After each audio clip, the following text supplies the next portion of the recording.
आपके साथ अंशिका पाठक। बुलेटिन की शुरुआत करेंगे इस वक्त की बड़ी खबर के साथ। भिंड से आ रही है। फायरिंग से सनसनी फैल गई। लहार नगर में लुटेरों ने लूट के इरादे से गोली चलाई। सराफा व्यापारी महेश सोनी के साथ लूट की कोशिश की गई। दुकान से घर जा रहा था कारोबारी, बाइक सवार बदमाशों ने हमला किया। रुपए से भरा बैग छीनने की कोशिश की गई। बैग छीनने में सफल नहीं होने पर गोली चलाई गई। एक युवक गंभीर हालत में ग्वालियर रेफर किया गया है। व्यापारी महेश सोनी छर्रा लगने से घायल हुए थे। कट्टे से चलाई गई थी गोली। बड़ी खबर है भिंड से, जहां पर फायरिंग से सनसनी फैल गई है। लहार नगर में लुटेरों ने लूट के इरादे से गोली चलाई। रवि रमन त्रिपाठी संवाददाता साथ जुड़ गए हैं। रवि रमन, बदमाशों के हौसले इस कदर बुलंद है, सरेराह फायरिंग करते हैं, व्यापारी को निशाना बना रहे हैं। अब इस मामले में क्या कार्रवाई की गई? मैं आपको बताऊं कि ये देर रात का मामला है, जहां पर लाहौर नगर में जब एक सराफा कारोबारी जो अपनी सोने चांदी का जो व्यापार करते हैं, महेश चंद्र सोनी है, जब ये अपने घर आ रहे थे तो उनका पीछा करते हुए एक बाइक पर सवार होकर 3 युवक आए। लेकिन जब तक वो अपने कॉलोनी में पहुंचने वाले ही थे तब तक उनका पीछा करते हुए उन्होंने उनके बैग को निशाना बनाया और जैसे ही बैग छीनने का प्रयास किया वैसे ही महेश सोनी ने वो बैग नहीं दिया। तो इस बात को लेकर उनकी काफी देर तक तनातनी हुई। तो पास में एक उनका पड़ोसी भी था, मुकुल गुप्ता, जो उसने देखा तो 62 वर्षीय थे चूंकि वो, तो दोनों लोगों ने मिलकर उन तीनों जो नकाबपोश जो हमलावर थे अज्ञात उनकी दोनों की काफी देर तक जद्दोजहद हुई। तो जद्दोजहद में उन्होंने अपना बैग नहीं छीनने दिया। तो जैसे ही पहले तो उन्होंने कट्टे का जो बट है वो महेश चंद्र सोनी के मारा। जब वो नहीं बैग दिया तो उन्होंने ताबड़तोड़ फायरिंग की, जिस फायरिंग में एक गोली जो है वो मुकुल नाम के युवक की गोली लगी है, जिसको गंभीर हालत में ग्वालियर रेफर कर दिया गया है। और वही महेश चंद्र सोनी के भी छर्रा लगा है। चूंकि एक गोली नीचे जमीन में पड़ी तो उसका एक छर्रा उचट के महेश सोनी को लगाया। तत्काल दोनों को अस्पताल भेज दिया गया है। दोनों का इलाज चल रहा है। और मौके पर जो टीआई है लाहौर रविंद्र शर्मा, वो बल के पहुंचे हैं, मौका मुआयना किया है और घटना के स्थल पर पहुंचकर खाली कारतूस भी उन्होंने बरामद कर ली है। और जो अज्ञात हमलावर हैं उनकी तलाश जारी है। पूरी रात भर टीम गठित कर दी गई है जीओपी के मार्गदर्शन में और लगातार आरोपियों को सख्त जल्द ही गिरफ्तार करने की पूरी बिल्कुल। बहुत शुक्रिया आपका रवि रमन तमाम जानकारी के लिए। तो वही रायसेन में जंगल में मिला महिला का कंकाल। लगभग 15 दिन पुराना कंकाल महिला का बताया जा रहा है। बता दें कि 35 से 40 साल महिला की उम्र बताई जा रही है। कालीटोर पिपरई जंगल की पहाड़ी पर कंकाल मिला है। पोस्टमार्टम के लिए भोपाल भेज दिया गया। महिला का कंकाल जंगल में मवेशी लेकर गए और ऐसे में मवेशियों को जो चरवाहे वो लेकर गए थे। इस बीच उन्होंने पुलिस को सूचना दी। सलामतपुर थाना क्षेत्र का यह मामला बताया जा रहा है। हालांकि शिनाख्त नहीं हो पाई है कि आखिर कहां से आया ये, किसका हो सकता है। दिनेश यादव संवाददाता साथ जुड़ गए हैं। दिनेश, क्या अपडेट इस मामले में? बिल्कुल, मैं आपको बता दूं, सलामतपुर थाना क्षेत्र के पहाड़ी का पूरा मामला है दीवानगंज चौकी क्षेत्र में, कि जहाँ पर एक चरवाहा यहाँ पर जाता है मवेशी लेकर, तो उसको एक कंकाल यहाँ पर दिखाई देता है। इसके बाद पुलिस को सूचना देता है। पुलिस मौके पर पहुंचती है। बताया जा रहा है कि लगभग ये 15 दिन पुराना ये कंकाल होगा। अब यहाँ पर पोस्टमार्टम के लिए जो कंकाल को राजधानी भोपाल यहाँ पर भेजा गया है। पुलिस कह रही है कि पोस्टमार्टम रिपोर्ट के बाद, साथ ही अन्य यहाँ पर जो जांच के बाद मालूम चल पाएगा, क्योंकि वो कंकाल है पूरी तरह यहाँ पर क्षतिग्रस्त हो चुका है और जांच की बात यहाँ पर पुलिस कर रही है। लेकिन कुछ भी यहाँ पर मौके पर कोई चीज नहीं मिली है जिससे पुष्टि हो सके कि महिला कौन है। शिनाख्त अभी नहीं हो पाई है। लेकिन 35 से 40 साल जो है ये महिला की कंकाल की जो उम्र है वो बताई जा रही है। फिलहाल यहाँ पर पुलिस मामले की जांच में जुटी हुई है। लेकिन इलाके में जो सनसनी फैल गई है जिस तरीके से ये कंकाल यहाँ पर मिला है। बिल्कुल, बहुत शुक्रिया आपका जानकारी के लिए दिनेश। तो इस तरीके से अभी महिला की फिलहाल शिनाख्त नहीं हो पाई है कि महिला कौन है, कहाँ की रहने वाली और यहाँ पर कंकाल कैसे पहुंचा है। पुलिस पूरे मामले की जांच में जुटी है। रतलाम में ट्रेन में चाकूबाजी का मामला सामने आया। ट्रेन में ही अवैध तरीके से वेंडर भिड़ते नजर आए। चाकूबाजी में 3 वेंडर घायल हो गए हैं। जम्मू तवी एक्सप्रेस ट्रेन में इस वारदात को अंजाम दिया गया। मेघनगर स्टेशन के पास वेंडरों में विवाद हुआ था और विवाद इतना ज्यादा बढ़ गया कि एक दूसरे पर वार कर दिया गया। घायलों को जिला अस्पताल इलाज के लिए भर्ती किया गया है। बड़ी खबर रतलाम से आपको दे रहे हैं, जहां ट्रेन में चाकूबाजी का मामला सामने आया है। ट्रेन में भिड़े अवैध वेंडर्स, चाकूबाजी में 3 वेंडर घायल हुए हैं, हॉस्पिटल एडमिट किए गए हैं। जम्मू तवी एक्सप्रेस ट्रेन में इस वारदात को अंजाम दिया गया।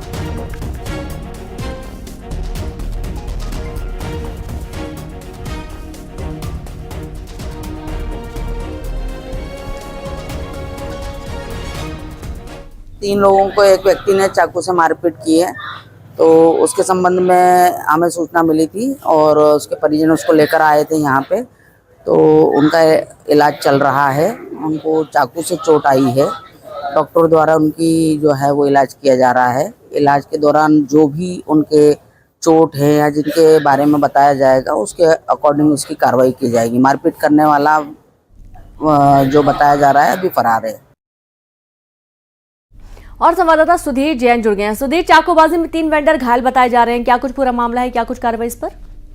देखिए, जम्मू तवी एक्सप्रेस है जो रतलाम की ओर आती है रात में, और ये मेघनगर स्टेशन के पास की पूरी घटना है। जनरल कोच का यह पूरा मामला है, जबकि बताया जाता है कि दशरथ नाम का एक वेंडर है जिसने नरेंद्र, उमेश और प्रकाश 3 वेंडरों के ऊपर चाकू से हमला कर दिया, जिसके बाद तत्काल ये जो घायल है इन्होंने अपने परिजनों को पूरे मामले की सूचना दी और जैसे ही ट्रेन रतलाम प्लेटफॉर्म पर पहुंची तो सभी घायलों को रतलाम के जिला अस्पताल में ले जाया गया। हालांकि खबर यह भी है कि जैसे ही परिजनों को ये बात पता लगी कि जो आरोपी दशरथ है उसको भी यहाँ पे उपचार के लिए लाया गया, तो उसी समय खबर ये भी है कि हंगामा हो गया और उस परिजनों ने उसकी पिटाई तक कर दी। हालांकि इसकी पुष्टि अब तक के नहीं हो पाई। हालांकि तीनों जो घायल है उसमें से एक की हालत जो है गंभीर है, उसे मेडिकल अस्पताल में यहाँ पे भर्ती करवाया गया। ठीक है, शुक्रिया आपका सुधीर तमाम जानकारी के लिए। तो सभी को मेडिकल अस्पताल भर्ती किया गया, पुलिस मामले की जांच में जुट गई है।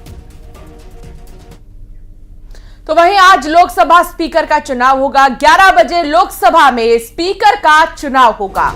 एनडीए ने ओम बिरला को बनाया उम्मीदवार, विपक्ष ने के सुरेश को बनाया उम्मीदवार। बड़ी खबर है, आज लोकसभा स्पीकर का चुनाव होगा। 11 बजे लोकसभा में स्पीकर का चुनाव होगा, जहां पर एनडीए ने ओम बिरला को उम्मीदवार बनाया है, विपक्ष ने के सुरेश को उम्मीदवार बनाया है और आज सदन में चुन लिया जाएगा स्पीकर और 11 बजे लोकसभा में होगा स्पीकर का चुनाव। बिल्कुल, तो ऐसा पहली बार होगा जब स्पीकर के लिए सर्वसम्मति से नहीं बल्कि चुनाव लड़े जाएंगे और चुनाव के बाद ही ये पता चलेगा कि आखिर कौन होगा आने वाले दिनों में अगला स्पीकर। विनीत संवाददाता साथ जुड़ गए हैं। विनीत, इससे पहले कभी नहीं हुआ ऐसा, मेरे ख्याल से अगर मैं सही हूं तो 1952 के बाद से शायद अब जाकर चुनाव हो रहे हैं स्पीकर के। क्या हलचल है इस वक्त राजधानी में? जी, निश्चित तौर पर मैं आपको बताना चाहूंगा कि जिस तरह से अगर हम देखिए स्पीकर को लेकर के चुनाव हो रहा है, विपक्ष ने अपना उम्मीदवार में जो है वो खड़ा किया है। यहाँ पर जीत और हार से ज्यादा है संख्या बल दिखाने की। एक बात जो यहाँ पर मैं तय मानी जा रही है कि वे एनडीए के उम्मीदवार ओम बिरला की जीत में होगी, लेकिन यहाँ पर जो संख्या बल है, क्या विपक्ष जो है वो एकजुटता की बात करता है, क्या विपक्ष जो है वो एकजुट रहेगा, क्या एनडीए, क्योंकि वह हमारे जो बीजेपी के नेताओं से बात हुई है उनका साफ तौर पर कहना है कि उनकी कोशिश है कि वह जो एनडीए का प्री पोल अलायंस है उसके पास 292 का आंकड़ा है। अब उसकी कोशिश यह रहेगी कि वह इससे अधिक संख्या में जो है वो संख्या अपने साथ ले ले, ताकि वो अपनी जो सदन में बहुमत है उसको वह दिखा सके। इसके लिए जो है वो एक कवायद चल रही है, विभिन्न पार्टी के नेताओं के साथ जो है वो बातचीत की जा रही है। माना यह जा रहा है कि वाईएसआर जो है वो बीजेपी को समर्थन दे सकती है। इसके साथ ही साथ बीजेडी में भी माना जा रहा है कि बीजेडी जो है वो समर्थन दे सकती है। इसके साथ ही साथ जो निर्दलीय सांसद हैं उनके समर्थन के लिए भी लगातार कोशिश जो है वो की जा रही है। वहीं पर अगर हम बात करें विपक्षी पार्टियों की, तो विपक्षी पार्टियों में भी यह कोशिश है, वो भी चाहती है कि जो उनका प्री पोल अलायंस है उससे अधिक जो है वो उनके पास नंबर्स आए, और इसकी कोशिश जो है वो लगातार कर रहे हैं। लेकिन जिस तरह से अगर हम टीएमसी की बात करें, अगर टीएमसी इस पूरे प्रक्रिया से अब्सटेन करता है तो कहीं ना कहीं विपक्षी गठबंधन को एक बड़ा जो है वो झटका लग सकता है। लेकिन बिल्कुल नजर बनाए रखिएगा विनीत, दोबारा आपसे जानकारी लेंगे, कोई भी अपडेट होगा। फिलहाल बहुत शुक्रिया जानकारी साझा करने के लिए। और खबर भोपाल से, जहां अमरवाड़ा उपचुनाव में त्रिकोणीय संघर्ष देखने को मिल रहा है। आज से छिंदवाड़ा दौरे पर पीसीसी चीफ जीतू पटवारी नजर आ रहे हैं। पीसीसी चीफ जीतू पटवारी का 3 दिवसीय अमरवाड़ा दौरा होने वाला है। 26, 27 और 28 तारीख को छिंदवाड़ा जिले के अमरवाड़ा विधानसभा दौरे पर पटवारी रहेंगे। अमरवाड़ा में चुनावी तैयारियों को धार देंगे। कांग्रेस से विधायक रहे कमलेश शाह के बीजेपी में शामिल होने के कारण ये सीट खाली हुई थी, जिसके बाद अब जो है दोनों ही पार्टियों ने अपने अपने प्रत्याशियों को मैदान में उतारा है। जीतू पटवारी प्रचार प्रसार करेंगे। जीतू पटवारी चुनाव की कमान संभालेंगे।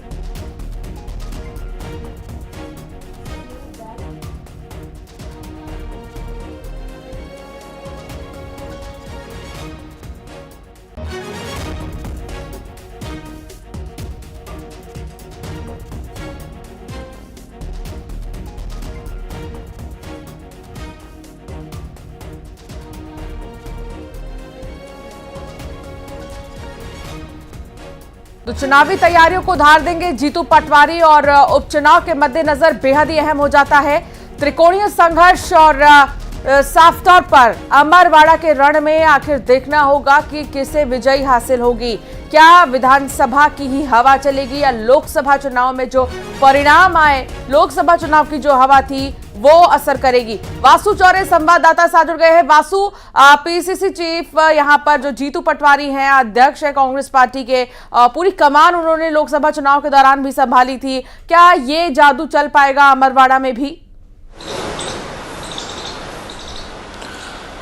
बिल्कुल, देखिए अमरवाड़ा का जो उपचुनाव है वो बीजेपी और कांग्रेस के लिए साख का सवाल तो है ही, और बेहद दिलचस्प भी है। दिलचस्प इसलिए है क्योंकि बीजेपी और कांग्रेस के बीच मुकाबला तो वहाँ है ही, लेकिन गोंगपा जो है यानी कि गोंडवाना गणतंत्र पार्टी जो खासतौर पर आदिवासी इलाकों में सक्रिय रहती है, और उसका अमरवाड़ा में भी अपना अच्छा खासा वोट बैंक है। बीते चुनाव की बात करें तो वहाँ पर गोंगपा को 18,000 वोट मिले थे, और देवरावेण भलावी ही कैंडिडेट थे, और दोबारा देवरावेण ही वहाँ से चुनाव लड़ते हुए नजर आ रहे हैं, जो बीजेपी के कमलेश शाह और कांग्रेस के धीरन शाह को कड़ी चुनौती देंगे। ऐसे में इस त्रिकोणीय संघर्ष के मैदान में फतेह हासिल करने के लिए आज खुद जीतू पटवारी अमरवाड़ा पहुंच रहे हैं। वहां पर 3 दिन तक लगातार वो डेरा डाले रहेंगे, कार्यकर्ताओं की कई सारी बैठकें करेंगे, रणनीति बनाएंगे, क्षेत्रीय सियासी जातीय समीकरणों को जो है वो साधने की कोशिश की जाएगी। क्योंकि जो कांग्रेस के उम्मीदवार है धीरन शाह नावती, वो आंचल कुंड से जुड़े हुए हैं। आंचल कुंड वहां पर आदिवासियों का एक बड़ा आस्था का केंद्र रहा है, तो वहां पर भी वो शायद इस दौरे के दौरान पहुंच सकते हैं, और तमाम जो कार्यकर्ता हैं कांग्रेस के उनसे मुलाकात करेंगे। क्योंकि लोकसभा के चुनाव में छिंदवाड़ा में कांग्रेस को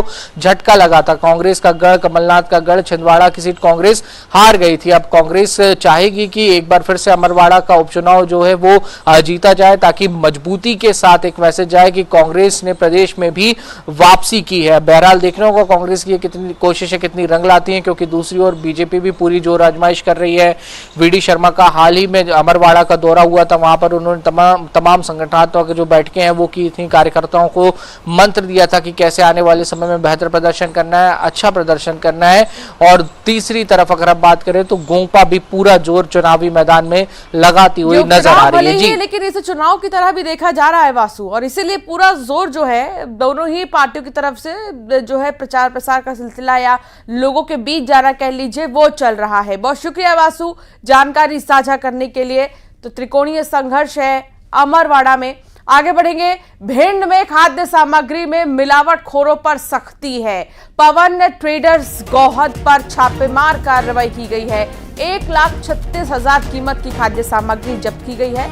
कलेक्टर के निर्देश पर यह कार्रवाई हुई है।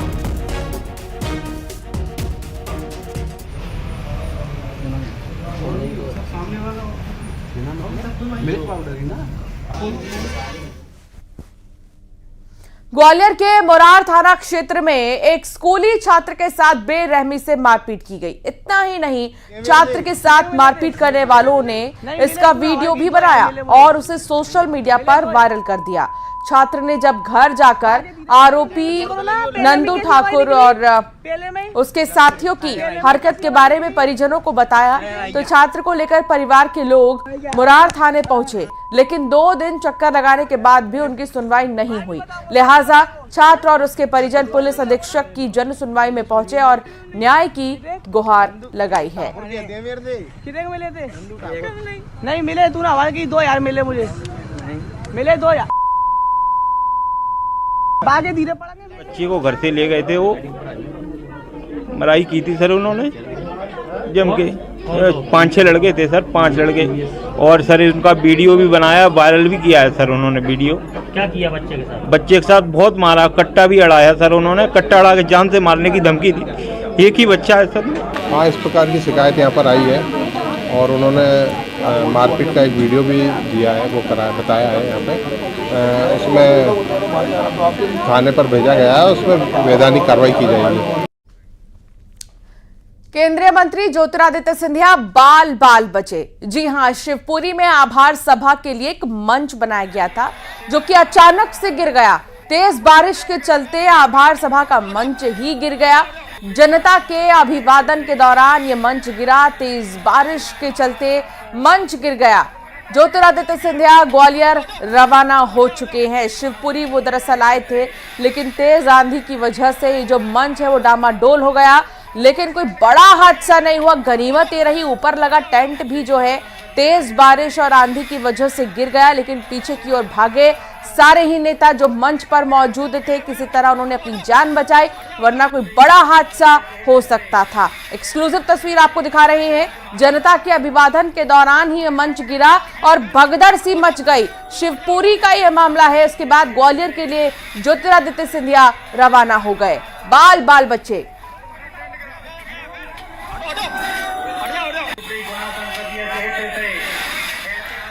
बलौदाबाजार हिंसा केस में बड़ी कार्रवाई की गई है और एनएसयूआई नेता सूर्यकांत वर्मा समेत 7 आरोपी को गिरफ्तार किया गया है। अब तक 145 लोगों की गिरफ्तारी हो चुकी है। मामले में अब तक 13 एफआईआर भी दर्ज की गई है। तो बलौदाबाजार हिंसा मामले में गिरफ्तारी का सिलसिला अभी थमा नहीं है, लगातार चल रहा है। एनएसयूआई नेता समेत 7 आरोपी को गिरफ्तार किया गया है। 145 लोगों की अब तक गिरफ्तारी हो चुकी है। 13 पर एफआईआर भी दर्ज है। 10 जून को बलौदाबाजार में हिंसा हुई थी और तब से लेकर अब तक सिलसिला जारी है। खबर कोरबा से आ रही है। 4 प्रिंसिपल पर गाज गिरी है। जिला शिक्षा अधिकारी ने उन्हें सस्पेंड कर दिया है। फर्जी मार्कशीट पर नौकरी ली थी। 15 साल बाद शिकायत के बाद एक्शन लिया गया है। 4 प्रिंसिपल जिन पर गाज गिरी है।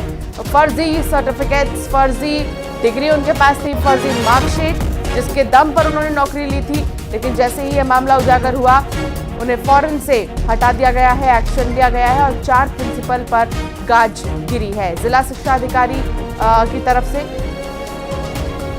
एक्शन और उन्होंने सस्पेंड कर दिया है इन चारों ही प्रिंसिपल्स को। उमरिया के सीएमएचओ डॉक्टर आरके मेहरा के खिलाफ सख्त एक्शन लिया गया। सीएमएचओ डॉक्टर मेहरा को स्वास्थ्य विभाग ने उमरिया से हटा दिया है। मेहरा को रीवा संभाग में भेज दिया गया है। डॉक्टर आरके मेहरा के स्थान पर डॉक्टर शिव ब्योहार चौधरी को उमरिया का नया सीएमएचओ बनाया गया है। डॉक्टर मेहरा का बनियान पर बाइक पर स्टंट करते एक वीडियो वायरल हुआ था और वायरल वीडियो पर सरकार ने बड़ा एक्शन लिया है। ये देखिए तस्वीर, सीएमएचओ पर सख्त एक्शन लिया गया है। बीच सड़क पर रफ्तार का कहर, दूसरा हीरोपंती, और ये सारी हीरोपंती निकाल दी गई है। अब एक्शन लिया गया है, बड़ा एक्शन लिया गया है। सीएमएचओ उमरिया डॉक्टर शिव ब्योहार अब बने हैं। एक्शन लेने के साथ ही उमरिया के सीएमएचओ डॉक्टर आरके मेहरा के खिलाफ एक्शन लिया गया और एक नया सीएमएचओ जो है वो नियुक्त कर लिया गया है। मेहरा को रीवा संभाग भेज दिया गया और डॉक्टर आरके मेहरा के स्थान पर अब डॉक्टर शिव ब्योहार चौधरी को उमरिया का नया सीएमएचओ बनाया गया है। कुछ दिन पहले स्टंट का वीडियो सामने आया था। स्टंट करने के दौरान गिर भी गए थे बीच सड़क पर, उसके बाद ये एक्शन लिया गया है।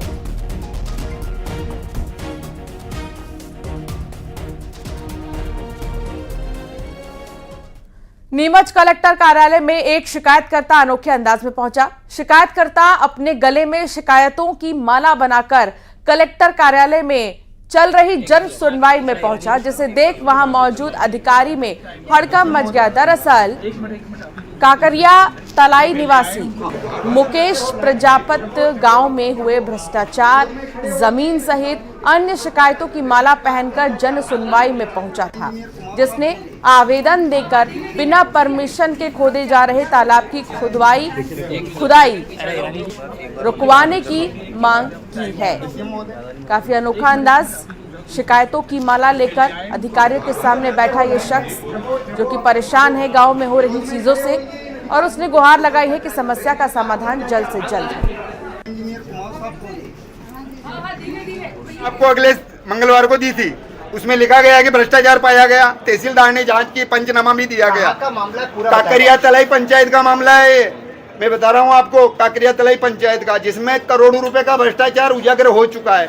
उसमें अभी तक कोई एफआईआर नहीं की गई, और आज उसी पोपलिया तलाई तालाब में जिसकी 5000 ट्रैली मिट्टी पहले से ही निकाल ली गई थी, आज फिर जेसीबी चल रही थी और उसको कमलेश कुमावत जिला इंजीनियर चलवा रहा था।